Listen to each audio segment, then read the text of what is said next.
Hello, everybody. This is Jake Stenziano, host of the Jake and Gino podcast, here with my co-host, the multifamily mentor, the coach, the chef, the father of six, the best-selling author, the G-Daddy, Gino Barber. Gino, how's it going? Hey, Jake, why'd you slow down on that intro? Did Bradley get to you the other night and say, Jake, you're too fast? You pulled it back a little bit. The What reason happened? I did it is because we have someone on today that I feel like is going to be critiquing because he's a storyteller, voice inflections. I want to make sure I'm enunciating, whatever it may be, Gino. I'm trying to step up my game here. So thanks for asking me how I'm doing, Gino. I'm always making it happen, big man. And today we have a very special guest.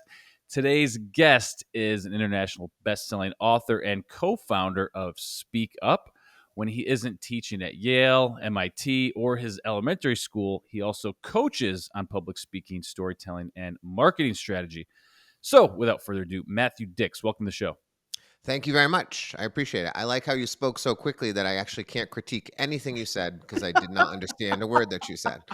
I'm going to do it again and go quicker next time. I thought I slowed down. Gino understood it, but, I do it for myself. Screw the rest of you. Let's get a story out of you, Matthew. Please share with us your background and how you got started in this speaking game. Sure. Well, it was accidental, to be honest with you. I've been teaching elementary school for 25 years, and I write novels. And there's an organization called the Moth, which in 2011 was sort of producing a podcast. My friends started listening to the podcast. It's true stories told on stage without notes.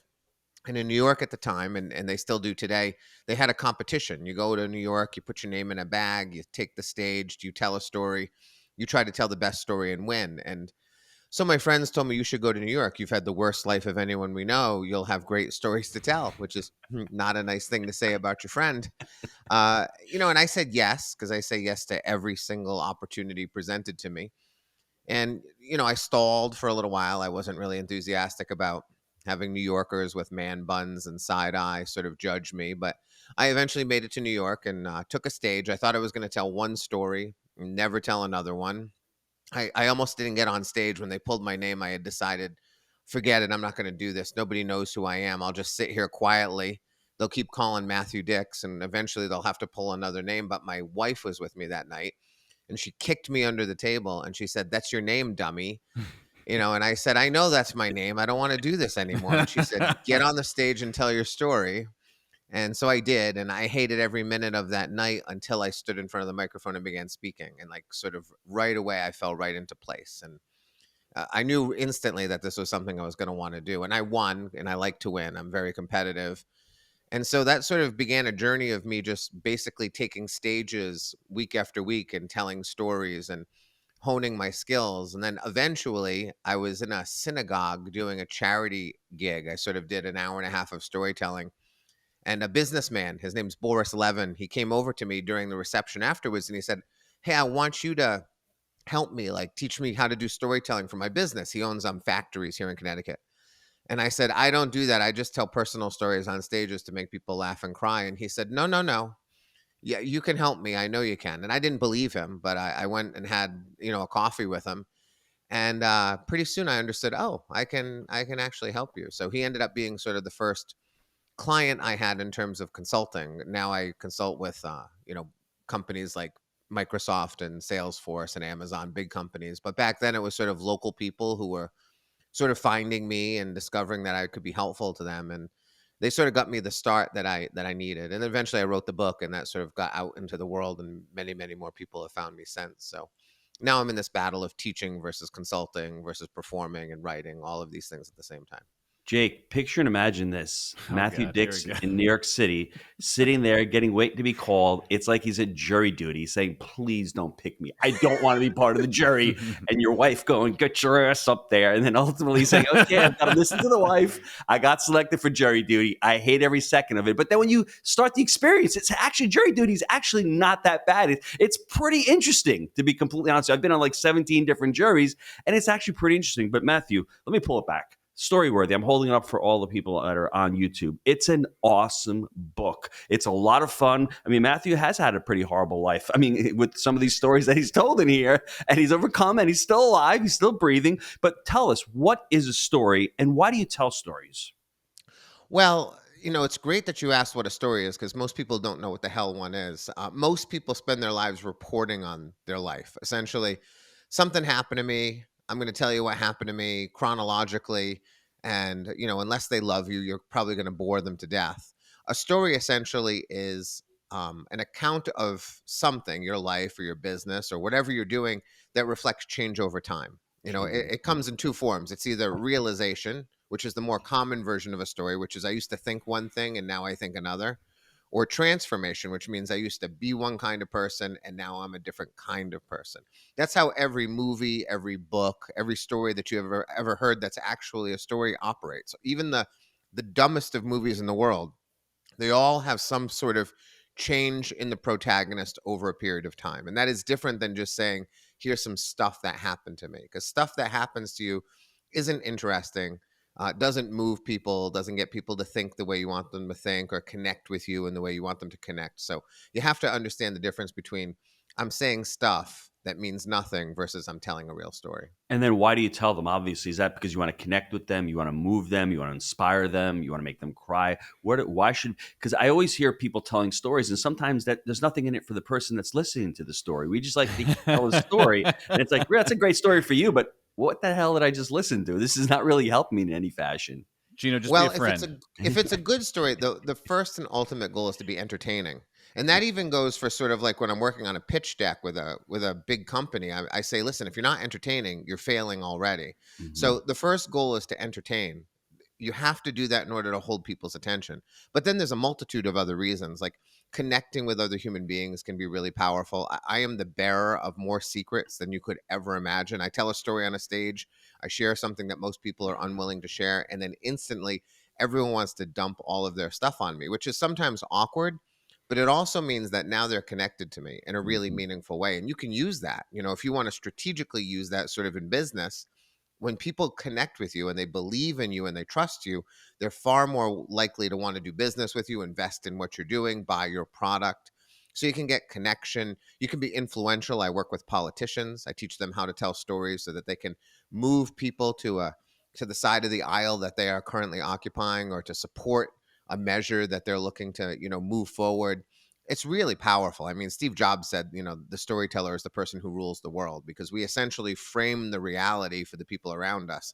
If we're good at it, we really can make people sort of think what we want them to think and sort of feel what we want them to feel. Because when I tell you a story, it changes your brain chemistry in really profound ways. So I can sort of really strategically mess with your mind to get you to a place that I want you to be in through storytelling. Mhm. Humor is optional. Heart is non-negotiable. Can you go over that real quick for us? Yeah. So heart is really like I'm going to say something of meaning. So that's the difference between the stories that we tell that are like, here's a crazy thing that happened to me, which is kind of like cotton candy. It can be entertaining while you're at the bar or on the golf course with your buddies, but it's not something that they're going to want to repeat. And it's not something they're going to remember a year later. Heart is, I'm going to tell you something about a time that actually changed my view of the world or myself or my children or anything. And so heart is really important because it means I've said something that will stick with you for a certain period of time. Humor is negotiable, meaning you don't have to be funny. I mean, damn, it's helpful to be funny. It's really useful. And I teach humor strategies. I have 25 humor strategies. So even if you're not funny, you can always be funny in a crafted, prepared way. So I Mhm. work with executives who are tragically unfunny, like the driest human beings you'll ever meet. But in preparing sort of a keynote, I can build humor in with them so that on stage they can actually be funny. They're not funny in their regular life. They're going to go home and still bore their spouse. But when they're on the stage in a prepared way, everyone can be funny if they want to start applying strategies. What is the dinner test? The dinner test. I love the dinner test. The dinner test is essentially the idea that when you're telling a story, whenever I'm telling a story sort of on a stage in a performative way, the story that I tell should be a version of the story that I would be telling you if we were having dinner, which means, I don't know, people like to open stories with weird things like sounds. They'll open a story with like, bang, the door opened and I walked in. But like if Jake and I were having dinner and he said, hey, how was your day? And I went, well, bang, the door opened and I walked in, he'd never have dinner with me again. It's just I weird. think I would. That's pretty fun, actually. It it's so odd how people treat like the act of telling a story to a group of people differently than they would tell a story to one person. They plan their hand movements out. Like if I was having dinner with you and you saw me with like planned movements, like rehearsed hand movements, you'd never want to spend time with me. And yet people do that. It creates this artificial barrier between You're saying if I you and your crouch down audience. and act like I'm swimming to make you Right. really feel it, that's not okay? Yeah, no, it's not. Or unattributed dialogue is the worst one. When people start a story with some dialogue, just like, "Jake, it's time to come to dinner," my wife said. Right? That's weird, but that's how people start stories all the damn time, which fails the dinner test because no one would want to have dinner with you. End of quote. So your story has to sound a little bit conversational. It has to sound like, "Oh, he's really speaking to me and not an audience." That's the dinner test. For those of you that are taking notes, the 4 requirements for a story, we're going to go over them. Number 1 is change. Number 2 is your story. Number 3 is that dinner test.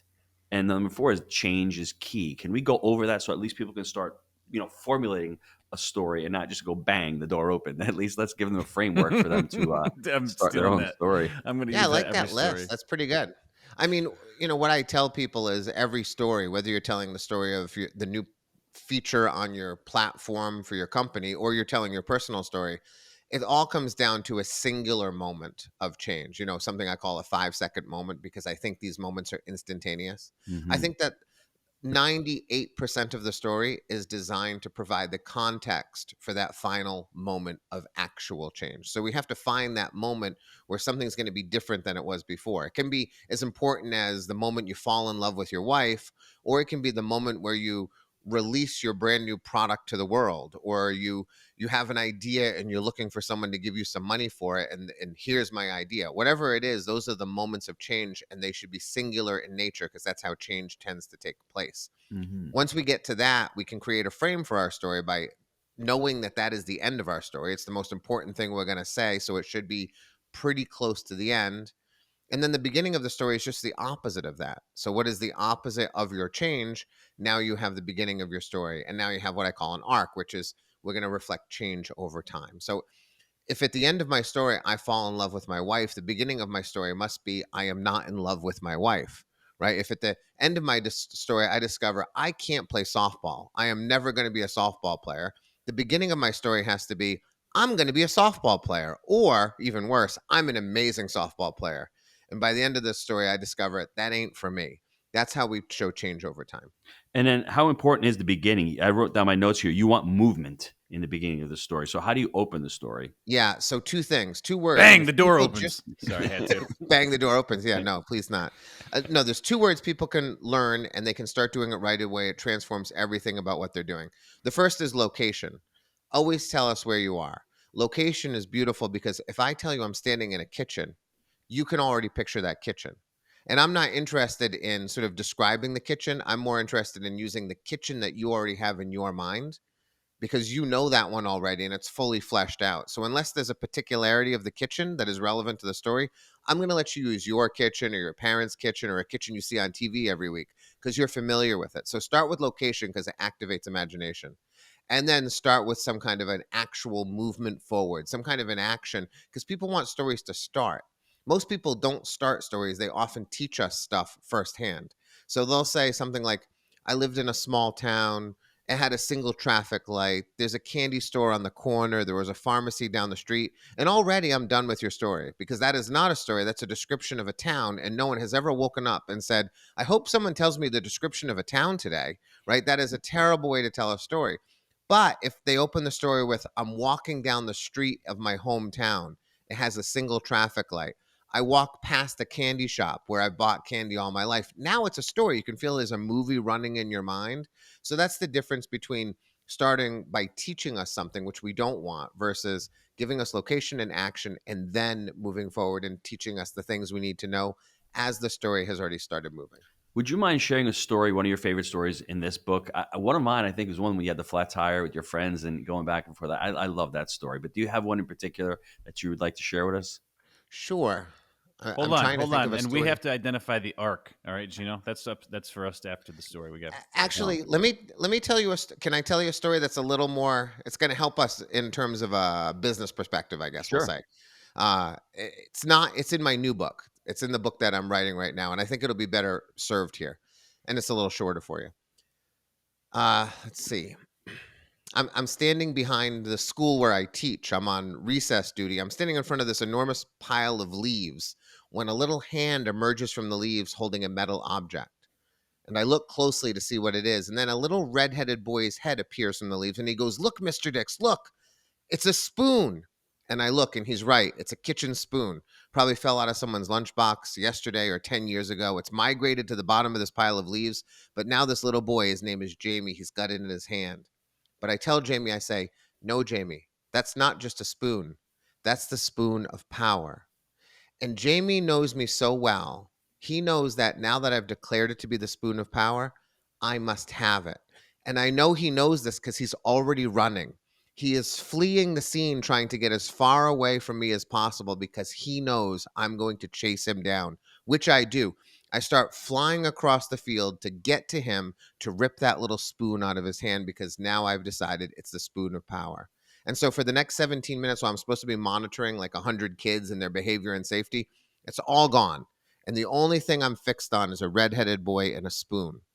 And I chase him across the field and over the playscape and by the forest. I legitimately try to catch this kid. And after 17 minutes, the bell rings and he still has the damn spoon. I can't believe it. But he's in my class. So I still have a shot to get it. And he's 10 years old, which means he has the attention span of nothing. So he's focused on the spoon now, but in 5 minutes, he's going to forget completely about it. And that's when I'll get it. So we're in my classroom now, and I'm teaching math. And I can't believe the audacity of this kid. He's put the spoon right on the corner of his desk like he's daring me to grab it. So I'm putting equations on the board with one eye, and I'm watching the spoon with the other, just waiting for him to get distracted. And he's putting equations in his journal and keeping an eye on the spoon. He's focused. He's more focused than I've ever seen him in his life. If he was this focused every day, he'd be the smartest kid in my class.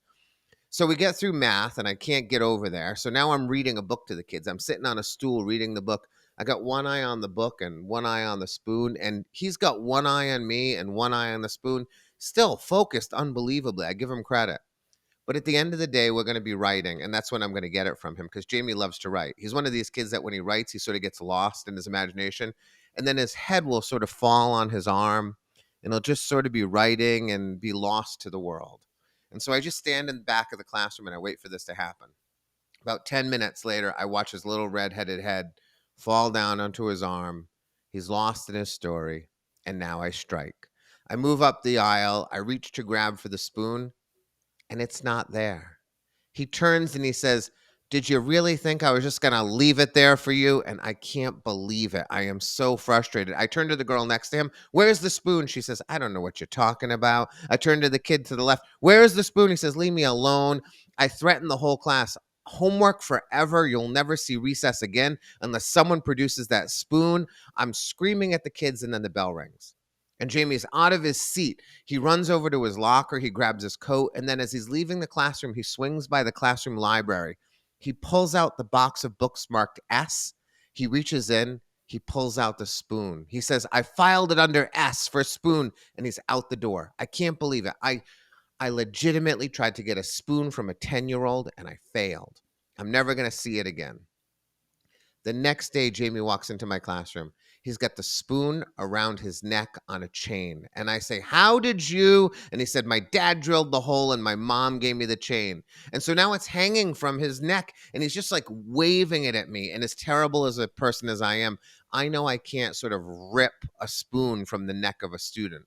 So he's just flaunting it all day long for the next day, still wearing the spoon, making me crazy. And then Thursday comes. It's time for our weekly math test. It's time for Mackenzie to lose her mind because Mackenzie always loses her mind at the onset of a test because someday she might not get a 100 on a math test, and that will be the end of the world for Mackenzie. So every time we do a test, I'm standing next to her. I'm trying to boost her spirits. I say, "It's okay if you make a mistake. Mistakes are valuable." She's panicking. And then Jamie appears beside Mackenzie's desk. He takes the spoon off. He puts it on Mackenzie and says, "I think this might help." And it is the best math test Mackenzie has ever taken. Somehow this spoon calms this panicked girl down, and she takes a math test without crying for the first time ever. 3 days later, David's grandfather dies. And when David comes back to school after a day, Jamie's standing by the door with the spoon. And as David walks in, he drops it over his head and says, I think you could use this today. Throughout the rest of the year, every time a kid is in trouble, that spoon appears around their neck. They forget their homework and they have to come face me. They walk over to me with a spoon dangling from their neck. They get in trouble and they need to go see the principal. They walk down that long walk with a spoon hanging around their neck. They get bullied on the bus. They wear a spoon going home that day. And every single time, it makes kids feel better. On the last day of school, I sort of gather my class together. I teach elementary school, and all the kids are going to be heading off to middle schools next year. It's the last time we're going to sort of be together on this last day. So I always invite kids to sort of say whatever they want to the class. And so when you get to Jamie, Jamie stands up and he walks over to me and he takes the spoon off and he tries to hand it to me. And I say, no, Jamie, there was a day back in October when I tried legitimately to get that spoon from you and I failed. And somehow you've like made it into this magical thing that helps kids. Like, it's your spoon now. And Jamie says, no. He says, the magic of the spoon only works in my classroom, and that I need to keep the spoon for next year when new kids have problems and I need to help them. And then he pulls a chair up alongside me and stands up on the chair so he can reach my head. And he drops that spoon around my head for the first time in my life. The year of the pandemic was the most difficult year of my teaching career. And it was also the most rewarding and probably the best year of my teaching career. But it was hard. Kids got sick. I got sick. My wife, who teaches kindergarten, got sick. Kids' grandparents died. It was a tough time for all of us. And I used that spoon more that year than any year of my life. Every single day, there was a kid wearing that spoon to keep them going through what were very difficult times. But I also felt that year, and I felt that way ever since I got that spoon 17 years ago from a little boy. I felt like the luckiest teacher in America, truly, because I'm the only teacher in America who has a spoon on a chain that I can use every day to drop around a kid's neck and somehow miraculously make their day better. It is a simple kitchen tool that has somehow become the best teaching tool I have ever had, all thanks to a little red-headed boy. Thank you. So I use that story because I've been using it in business a lot because, I told that story a couple years ago in a university during the pandemic, actually. Sort of everyone was masked except for me. There was a couple hundred people in the auditorium. And at the end of the show, I sort of was stepping off the stage and a line formed in the aisle. And I figured they wanted me to sign books, but we weren't signing books because of the pandemic. They had decided not to order books. So I got back on the mic and I said, I'm sorry, I don't have any books tonight, so I won't be signing. They weren't lining up for books. They were lining up to touch the spoon, like grown ass human beings who could go home to like their bed or television or whatever. They wanted to wait in a line in a pandemic to touch a spoon. And that's happened to me many, many times. I was actually in Victoria, Canada, meeting with some business people. And a guy said, you have to start selling spoons because everyone in this room would buy a spoon on a chain after that story. And I think it's really important, though, because it's what we try to do, like as business people, is essentially what we need to do is tell stories about the things that we're selling or the services we're offering or the businesses we're building. We have to tell stories that turn them into something that people want to touch. Like I can tell a story and a simple spoon can change the lives of children and make grown-ass people stand in lines just to touch something. And it's all because of a story. So we can use stories to really transform the ways that people see things if we do it well enough. And so, that's currently the story that business people appreciate the most because it says, whatever it is, I turned a spoon into a product, and that's what we're looking to do in business, right? My precious. Yeah. Gino, like multiple arcs, right? Right. Well, I mean, if I'm trying to deconstruct that story completely, essentially it's a story that says I like a thesis statement to my stories. So my thesis statement would be I once thought a spoon was just a spoon, and then some stuff happened.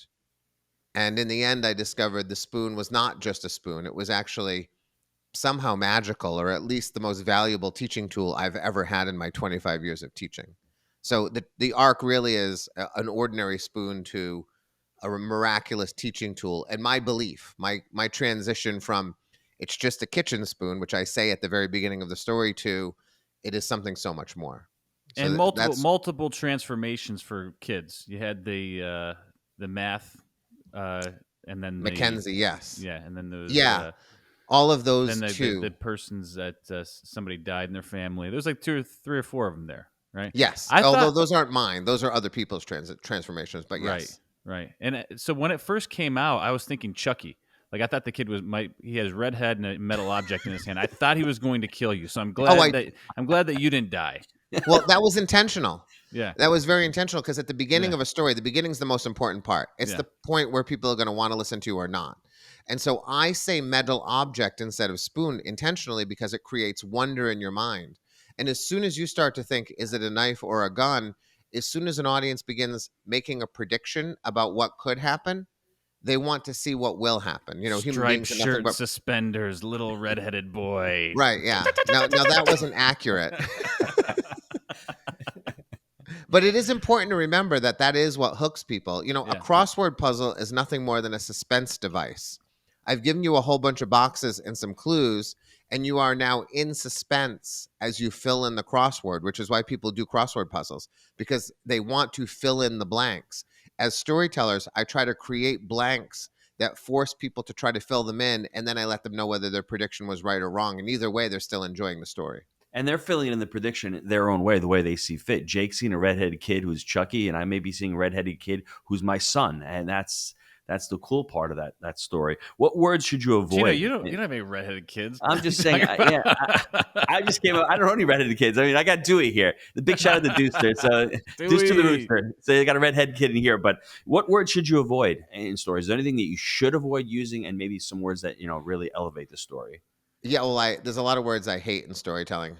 The word suddenly, let's get rid of that one right away. Suddenly doesn't make anything feel suddenly. It says that it was suddenly. So rather than saying suddenly, you should create words that make people feel surprised rather than you trying to create artificial surprise through the word suddenly, because it doesn't do anything. It's a Instead of meaningless word. bang, right? You don't No, want to no, do no. bang. Gino, suddenly the door opened. Bang! Right. Well, it would be like in that story when I reached for the spoon, right? I reached for the spoon and it's not there. That's the surprise. You Yeah. expected to see it and it wasn't there. I don't say I reached for the spoon and suddenly I realize it wasn't there. There's a big difference between suddenly I realize versus it's not there. So Yes. avoid words that sort of give things away ahead of time. The phrase Let your little brain did do I the know. work, right? Yeah. I'm sorry? No, you got to let the person's brain do the work. Otherwise, it becomes boring. Right. Well, we're creating wonder. Yeah. Right. So if I say, little did I know that 2 minutes later, no, little did I know, like you should not know. You didn't know. So tell us when you knew, not now that you're going to know something in the future. That's not how stories operate. So we avoid words like that at all costs. Any words that you like to use in a story? Anything that you try to use? I mean, I remember doing that a few years ago. Speaker training. The speakers would say, "Picture and imagine." So they're already trying to That's get why your I was laughing mind at Gino earlier. Yeah, I was like, that's why. Yeah, I haven't used it in years. It just doesn't feel natural. But I guess all the neuroscientists, they want you to go there, and their NLP training, that's what they want you to do. Is there anything that you should use? Any words that you like to use in a story? Yeah. Well, I'll first say I hate picture and imagine. I would just say give them a location and they're already imagining something. If I say I'm standing like in a that. kitchen, you're now seeing me stand in a kitchen and I don't need to say picture a kitchen, Mhm. right? You just Picture and imagine me standing in a kitchen. right. If I I already say am doing it, asshole. if I say to you, don't imagine a pink elephant, you are now seeing a pink elephant in your mind, right? So I don't Mhm. have to say picture a pink elephant. I can actually tell you not to picture a pink elephant, and that causes you to picture a pink elephant. That's how useless the phrase picture this or imagine this is. Mhm. So I would avoid that. The words that I like actually are nouns that already have a multitude of adjectives already attached. So when people ask me, how do you make the story seem so real in my mind's eye? I tell them I don't use adjectives. Instead, I lean into imagination. So in the story I just told you, I said, now I'm in my classroom and I'm teaching the kids math. That's all I told you. You pictured a classroom. You pictured what you visualize as a classroom. And again, as long as the particularities of the classroom are not relevant to the story, and in this case, they're not, I don't care if you see the kids at desks or tables. I don't care if you see a smart board or a whiteboard or a chalkboard. I don't care if you see like papers and pencils or pens. All of that you filled in for me because I use that great word classroom. So I'm always looking for words that sort of create imagination already in your head, the words that you already understand. Sometimes that doesn't work. Sometimes you do need to be specific about things. But the tricky thing is people are overly specific. So they'll say, like, the woman walked into the room and she had the most stunning blue eyes I've ever seen. Oftentimes, actually every single time, those blue eyes have nothing to do with the story. All it really is the guy liked the blue eyes, so he wanted to mention the blue eyes. But by doing that, what you're doing is you're telling your listener, hey, her eyes are blue, and don't forget it because it's probably going to play a role in the story somewhere. It never does. So by the end of the story, you've just stolen some of my bandwidth and annoyed me by causing me to remember stuff that I don't need to remember. So again, if you'd have just said, a beautiful woman walked into the room and you let me picture what I see as a beautiful woman, that works a lot better. I love that. Before we go to the short answers, there's the 5 lies of a story. I'm going to say them real quick so everybody can write them down because I think they're important. You have the omission, the compression, the assumption, progression, and conflation.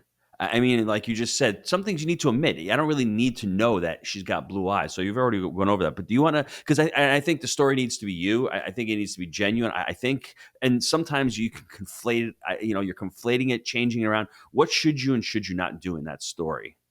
So what I never do is add anything into a story that didn't happen. That's a legitimate lie. So when I say Mhm. the 5 lies of storytelling, they're essentially manipulating the material you already have. Mhm. So omission is the most important one. You do it like 80% of the time is omission, which is essentially you pull out things that don't matter to the story. Any Mhm. character who occupies space in the story that doesn't matter to the story, you pull them out right away. So I often have friends say like, "Wait, I was there too." And I say, "I know, but you didn't do anything." So I'm going to just get you out of the story because I don't need my story cluttered with human beings who are not actually doing anything for the story.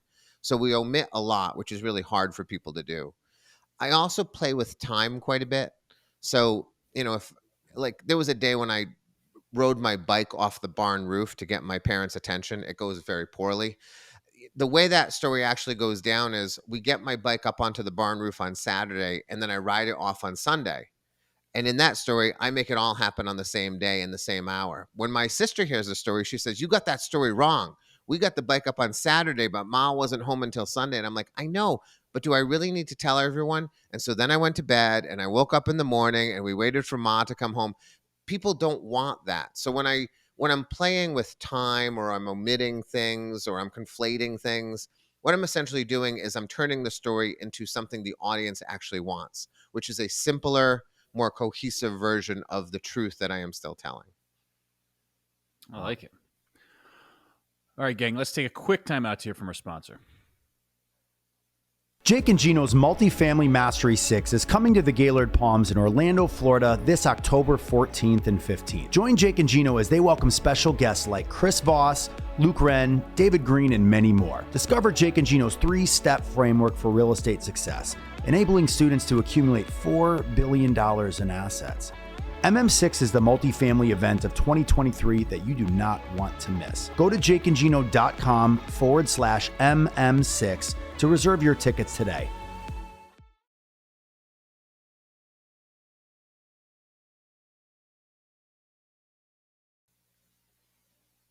All right. So though how do I want to say this? I guess the classic quote is those who can't do teach. And I think, Matthew, that makes you a unicorn because you're actually good at storytelling. And we can say that because you actually told the story just a minute ago. I thought was very good.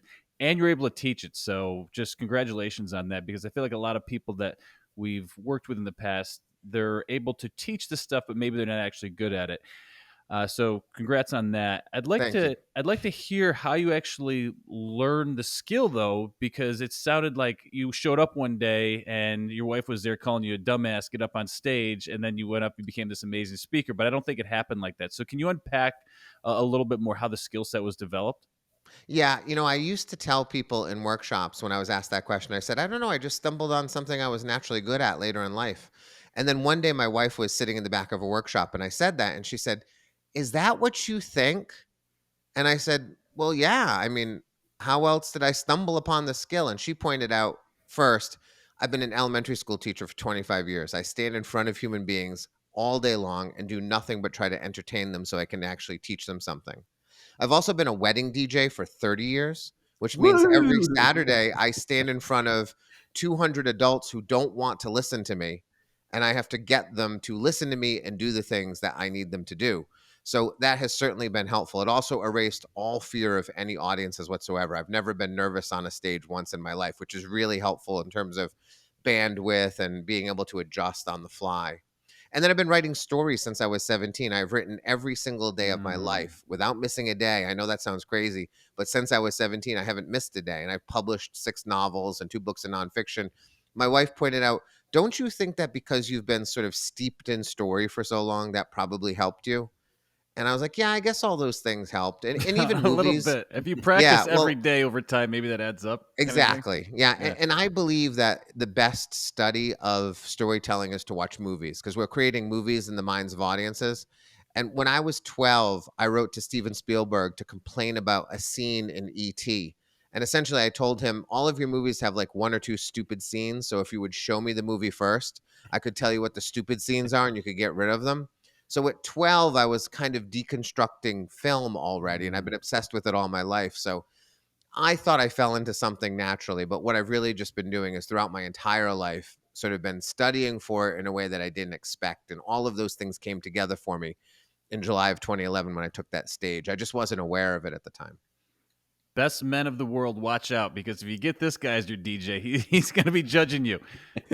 In addition to Well, that, you were able to see all those speeches and probably find out which ones were good there as well. So there's a lot there. Wow, that's a great answer. yeah. And I help a lot of people with their best man speeches nowadays, too. So all of these things can be learned and they can be perfected.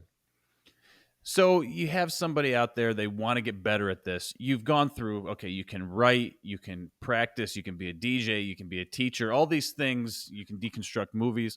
Where's the best place for the average person to start who maybe they want to benefit their business? Maybe they got a best man speech coming up, whatever the case may be. If you can chunk it down, where should folks start?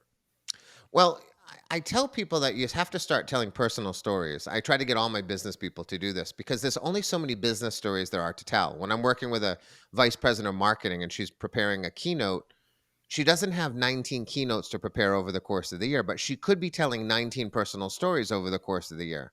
So it's why I tell people start with personal storytelling because all of the skills are exactly the same. When I'm working on a slide deck with someone, the same principles that I'm telling them to make a slide deck better are the same principles I'm using on a stage to tell a personal story the night before. So learn to tell better personal stories. And the best way to do it is you have to start talking to people who don't love you because 99.9% of all the stories we tell to family and friends. And they will listen to our stories and even nod approvingly because they love us. So the only way you know whether you're getting good or not is to stand in front of people who don't know you and to tell a story because you'll get the feedback right away. You'll just feel it if they hate you. And you do need to know, like when you told a clunker and then figure out what didn't work with that story. But so many people say, like, I told it to my 4 friends and they thought it was fantastic. And I'm like, well, they were your friends. Like, I tell my friends they're fantastic too. I lie to them constantly How do you think because I we're still want them to be friends? my friend. Hey, Matthew, that's going to be really hard for Jake. Everyone loves Jake. So, Jake, who are you going Okay, to find to Gino. tell the story? Gino, he said, get out there on the schoolyard with the people that you don't know and learn to play basketball. You want to get better at basketball? Go out in the schoolyard and practice every day. Okay, get out there and tell a story. So that leads me to my next question: is there a storytelling circuit? I know there's Toastmasters and things, but you made it sound earlier on like there's stages that you're going to practice and hone in the craft. Because I'm not aware of it. Is there some kind of circuit that you're on? Well, there's the Moth, which is sort of the granddaddy of all of them. They're in about 25 cities in America and 3 countries around the world, and Gotcha. it is true stories told on told on stage live. But many cities have additional shows. My wife and I produce a show here in Hartford, and I know of shows all over the country that allow you to do this. But you don't even need that. Like Maria Bamford, the great comic, she's famous for walking into a coffee shop, asking someone, "Hey, I'm working on a new comedy set. Can you come to my table and drink your coffee while I run some jokes by you?" And she does it with complete strangers. That's so Now, cool. that sounds a little crazy, No, it doesn't. but she understands the value of finding someone who doesn't know her and then running jokes by that person to see what they think. And it works for her. So I would find a stage, and if you don't have one, make a stage, meaning just go to a museum, a library, a coffee shop, someplace and say, "Hey, can I start doing a show here? I'll bring in 4 people and I'll tell a story too." And sort of make that space where you can start telling stories to people who don't appreciate it. Even the vice presidents of marketing, I'm so valuable to them because I was working with a guy a couple months ago, and he said, "My people don't have any problem with the way I deliver speeches, and you seem to have a real problem with Of it." course they don't. And I said, "Well, I know, because they're your people. Like, You're you've writing their trained your paycheck. people to be nice to you." Right? You're paying them. Oh, shit. Right, exactly. So you need to find an audience that doesn't know you and start practicing with those people. Right. I always love getting book recommendations from people. Maybe an author or some books that you've read that they tell really good stories, or just something that's added value to your life. Anything you want to throw out there? Well, Stephen King's On Writing, his book on writing, is the best writing book in the world. And it's very much storytelling related too. He's a great storyteller. When I wrote Storyworthy, my goal was to be the on writing version of oral storytelling. And I don't think I quite achieved it because his book is extraordinary. But I would read that book for sure. And if you can, listen to it because he narrates it. It's really a great place to start. There's also a book. It's actually right here. This has a terrible title, but it's a great book. It's called The Sea We Swim In. It's Mhm. by Frank Rose. It's a very, very good storytelling book. I read it earlier this year, not expecting much of it. I actually listened to it and then bought the hard copy because I needed to start highlighting it so much. So those 2 books, I Why would is say it start terrible? with You those. said it's a terrible title. Because I never can remember it. The Sea Oh. We Swim In. If you can't remember a title, it's not a Gotcha. good title. And I'm always like, what the hell is the name of that book? Something about an ocean or a sea. So, but it is a very good book with a terrible title. The Sea We Swim In. Yeah. All right, Gino, you ready? I'm going to try to wrap this one up. We have a young Matthew Dix in the 90s playing a little Vanilla Ice on the weekends and during the week. No. Dun, dun, dun, dun, dun. He's a high Ice, school. baby. He's a 5th grade teacher, and over the years, he became an expert storyteller. Didn't know it. And on a fateful night in July of 2011, he's sitting in a bar with his wife, saying, "God, please don't pick me. I don't want to go on stage. I don't want to sound crazy. I don't want to do this." And all of a sudden, he gets a kick from his wife underneath the table, and she says, "Get your ass up there." And he's like, "Okay, I didn't hear my name." She goes, You didn't hear the name, but I heard your name, so get up there." And he's panicking. He's sweating. And then when he grabs the mic, all of a sudden, magic comes out of his mouth. And he feels euphoric. And he's like, "This is awesome. I think I found my calling. I'm going to do this. I'm going to start writing stories. I'm actually going to continue with Moth. I love this." And to this day, he's written the book Storyworthy. He's helped dozens and dozens, I would say hundreds of entrepreneurs and other people to create their own story and all the skills that they need to actually impact and help others. It's been an honor and a privilege to have you on here, Matthew. I love the story and I love the book, and I would recommend it. Forget about The Sea We Swim In. Storyworthy is where you need to start, and Matthew's coming out with a second book in the next few months, correct? Yes, out in June. And Gino, we can brand him a guru, right? That's right. He is a guru who does it. That's right, my friend. I like that. The guru. Yes. I like that too. That's great. Yeah, that was a great summary too. Well done. Thank you. That was excellent, Gino. Thank you. Yeah. Matthew, before we go, best place for folks to get a hold of you if they'd like to work with you, etc. They can go to MatthewDix.com, or for storytelling, specifically sort of a business side of storytelling, they can go to StoryworthyMD.com. I have courses and free materials there that can help get you started as well. Okay, fantastic. Gang, as always, we believe in buying deals for the long term. Think in decades. I'm Jake. He's a G-Daddy, and we make it happen. We'll see you next time. Thanks, Matthew. Thank you. That was great. You guys are a lot of fun.